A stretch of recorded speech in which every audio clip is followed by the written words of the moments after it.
What's going on, guys? This is Ryan with the RK Outpost, and the most recent episode of The Mandalorian sets the stage for the future of Disney Star Wars, and so many things that we saw and heard yesterday indicate that a lot of the rumors we've heard of the past several months are indeed true. Now, we are going to be talking a little bit about this episode, and more importantly, what it means for the future, specifically the fact that the future of Disney Star Wars is Dave Filoni, bottom line. We're going to talk about whether that's a good thing or a bad thing, and why you might feel a certain way. If you don't want to be spoiled on the most recent episode, Chapter 13, The Jedi, then I would suggest tuning out now, coming back and watching a little bit later.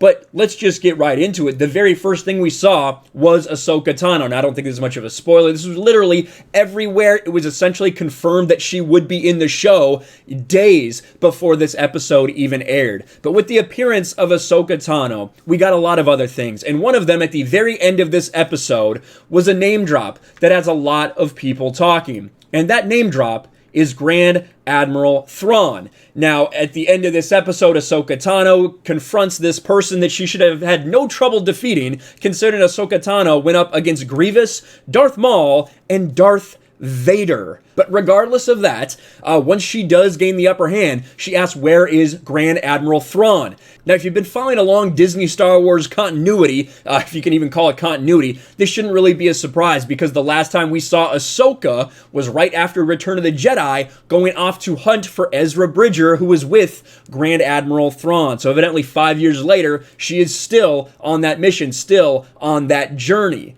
But this is going to be the future for Disney Star Wars. We've heard a lot of rumors about a potential Rebels sequel series. Now, whether that's going to be live action, whether that's going to be animated, no one is quite sure. But the fact remains that Ezra Bridger, Ahsoka Tano, and Grand Admiral Thrawn are coming back. And that's what so many publications were talking about right after this. The Mandalorian, what Ahsoka Tano is doing on Corvus, and how it ties to Star Wars Rebels. And obviously, Grand Admiral Thrawn was introduced in Star Wars Rebels. Now, this is one of my major complaints about Star Wars Rebels and about Disney continuity in general, is it takes things from the expanded universe that it decided to throw away, toss into the garbage so they could do their own thing. It brings them back and bastardizes them.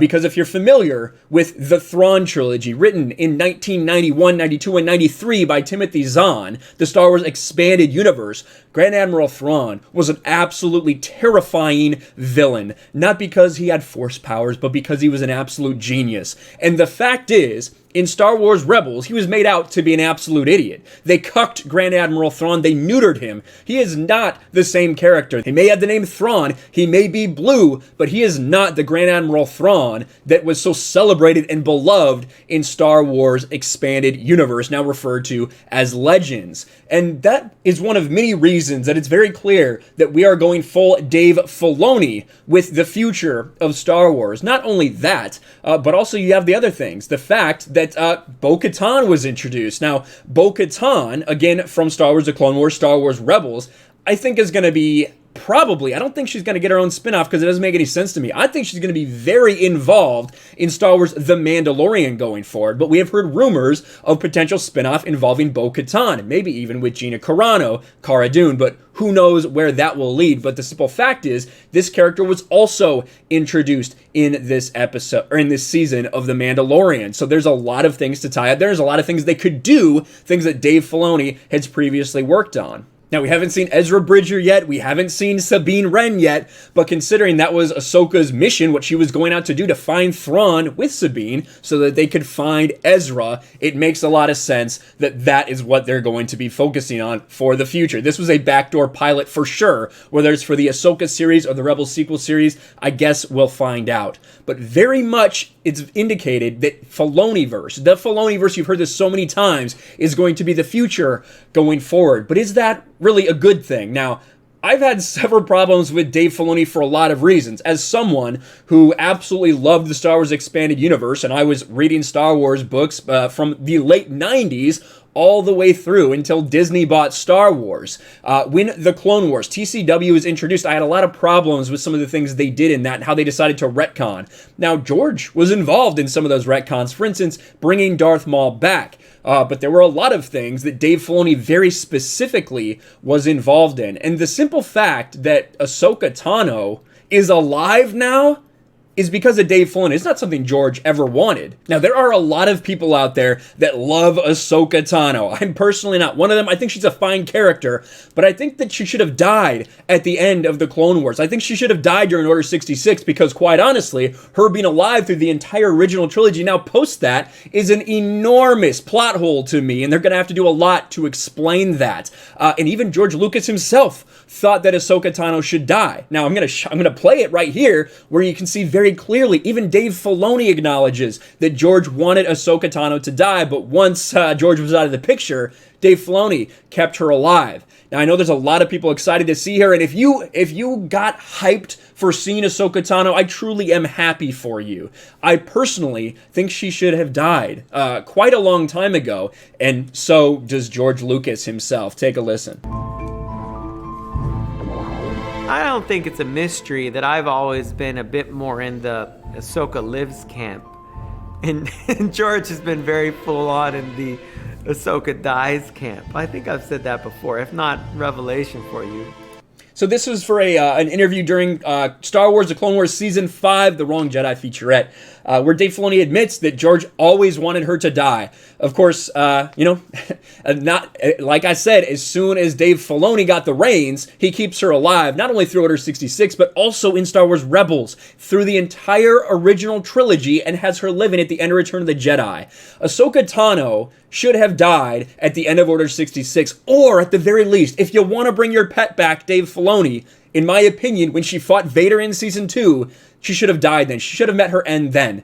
Because keeping her alive throughout the original trilogy, you're telling me, even now in this episode, she doesn't mention Luke Skywalker. Does she even know of Luke Skywalker? We don't know. They kept that a little bit murky. But honestly, if she does, how has she not talked to the guy? How has she not gone up and talked to the hero of the rebellion named Skywalker? Are you kidding me right now? That doesn't make any sense to me. The person who helped form the Rebel Alliance, I think, would probably seek out Luke Skywalker, but that's just me.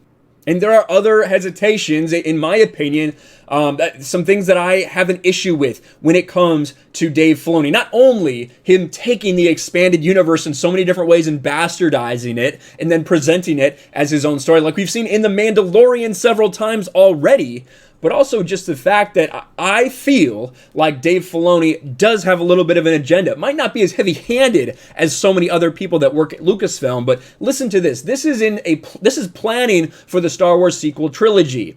Lucasfilm executive creator Doug Chiang wondered, since these three films are a female-driven story, where's Leia in episodes 8 and 9?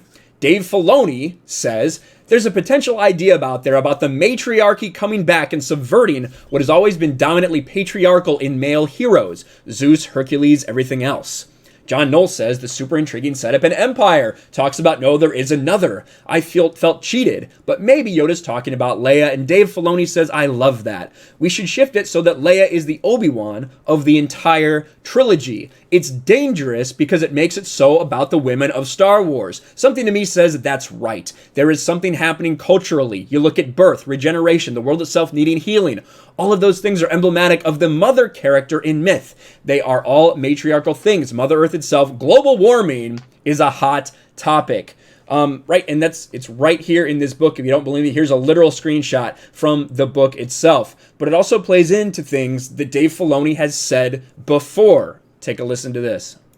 This is what we've tried to do with the Star Wars saga now. We've tried to create more female characters who can represent so many things, because what we're trying to do isn't just create one type of character. We're trying to create a diverse range of characters, especially female characters that are strong, that are independent.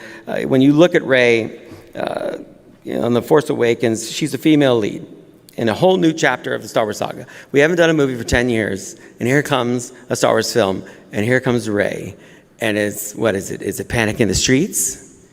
Oh my gosh, a female lead in a Star Wars movie. And then the trailer for Rogue One comes out, and it's another female lead. Oh my gosh. How unfair. We've had probably like 2 million straight film cinematic roles where men have been leads, and now we've done 2 in a row that are women. Well, too bad. Oh well. Maybe there are more coming. I don't know. All right, so things like this, the way that Dave Filoni's talking about fans, the angry, toxic men upset at female leads. Well, it's not exactly the case, Dave Filoni. I feel like you're simplifying things a little bit. But these are some of the reasons that I've always been hesitant about a Dave Filoni-focused future. That combined with the fact that he has just wrecked canon in so many ways. And again, if you're not an expanded universe person, you didn't care about all those things that happened before. Maybe you don't care that they're retconning even the movies themselves. The original trilogy and the prequels are being retconned in small ways in almost everything that Dave Filoni is involved in. And even in Clone Wars Season 7, we know that there were a lot of things that were originally planned out to go one way that didn't happen that way. Specifically, we talked about it here. I think I may have talked about it on this channel before, maybe too many people.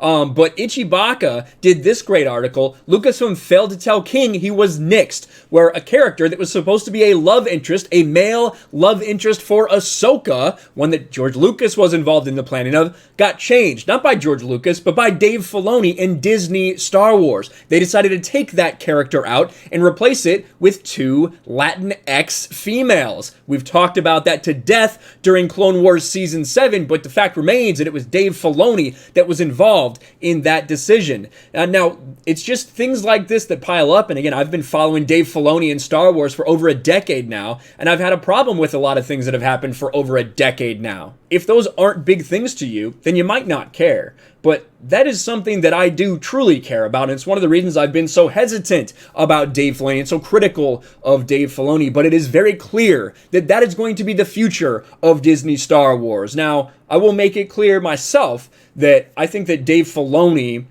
knows more about Star Wars and is better suited than a lot of other people that work at Lucasfilm. I will freely admit that. But with that being said, just because someone is better, in my opinion, doesn't make that a great choice. Doesn't mean that's a good choice.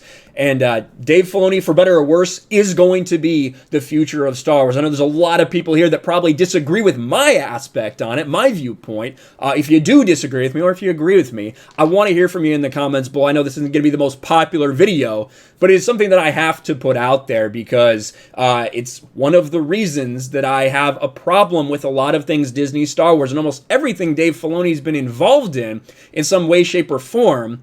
Has done things to continuity, done things to canon that I just cannot fully support. So I'm going to be critical of those things. But like I said, leave a comment below. Let me know your thoughts about it. Smash the like button, subscribe to the channel, ring the bell for notifications, share this video out there, and I'll talk to you later.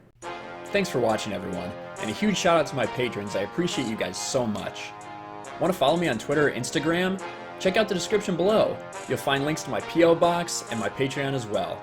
And I'll talk to you guys later.